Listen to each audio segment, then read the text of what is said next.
Ya haƙuri mana. Ya zan yi haƙuri. Kwana uku ka ce min yau gobe. To yau gobe yau jibi ba na Allah bane. Mota ta lalace. Kudin da aka sa kudin mota ta lalace. A nan kwanni zuwa Yamai a ce kwana uku kudin ba su iso ba. To ina za su iso idan Allah bai yadda ba. Hauka ake. Subhanallah. Subhanallah lafiya?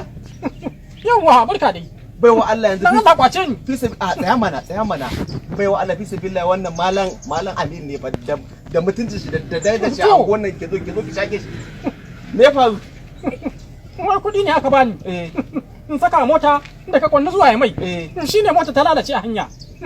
Har yanzu kwana uku. Kudin ba su isa ba shine muna haduwa ta rike ni cikin jama'a.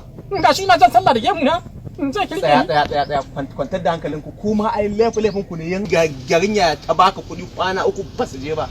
To laifin ka ne kai ma ai. Ta bani kuɗi ne. Ni kuma na je na saka a mota. Da kwanne zuwa Yamai. Mota ta lalace a hanya. Shi kenan fa ya zama abin tashin hankali. Kai fi sabilillahi wa ya ce maka ana sa kuɗi a mota zamani yanzu? Zamani ai ya ci gaba. Na mene? Yanzu ai ana amfani da mita ne kana tuwa kuɗi cikin minti ɗaya kuɗin zai ƙasa duk inda kake cikin sakon ɗaya. Me nita? Wata hanyar tura kuɗi ce cikin sauƙi duk inda kake zaka je za a baka number wanda za ka tura kuɗi shikenan kawai cikin sakon ɗaya zai ga kuɗi ka zo ya zo gan shi. Kai to shine zaki shake na kan kananan kuɗi? Ni ka wallahi bai yadda ko da sama da ƙasa za ta. Sake shi. Kai baka san Usman ba? Na kwanni? Musamman da ke STM. Mana to ai su ne ma suke aikin tura kuɗin ma ai. To kuɗin na kiyawa kare shi.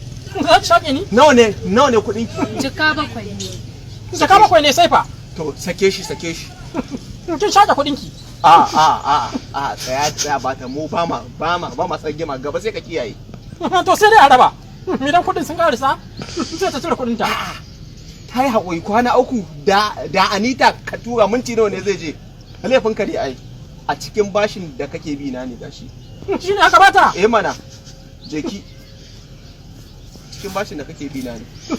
Nurin haki. Hakika Anita ita ce hanyar tura kuɗi mafi sauki. Shine rayuwa. Ku dinga tura kuɗin ku ta Nita domin samun sauki ba gosulo ba wani hayaniya cikin 'yan sakwanni kuɗin ku zai karasa inda kuke so. Mun gode. Nita.